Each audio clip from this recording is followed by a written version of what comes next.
Hi, my name is Jazmin and I am studying in the interior architecture major here at Columbia College.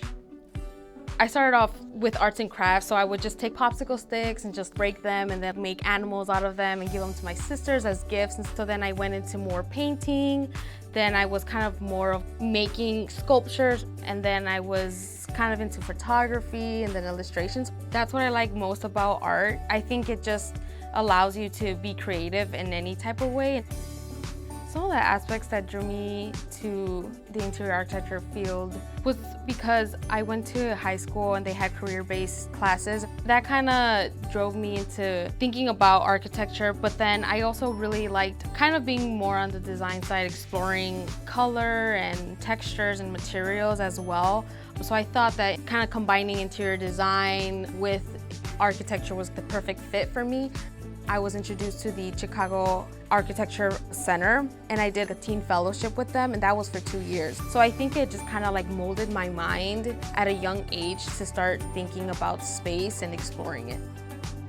I think what made me choose Columbia College Chicago to study interior architecture was because of the proximity to the city. I was born and raised here in Chicago. I always knew I wanted to stay in Chicago, and I think it was just an easy choice for me because it combined both worlds of interior design and architecture as a whole.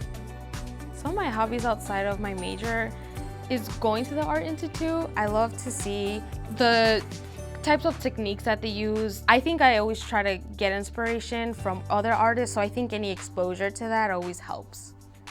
I started working in the materials lab here at Columbia College, ending my sophomore year, and basically what I do is just sort out materials whenever we get donations, network with professionals in the field to come in for lectures for the students. I personally like working with the materials firsthand, kind of getting used to it. I think the networking is nice too. It's really refreshing to see how the design field is always so open to helping one another.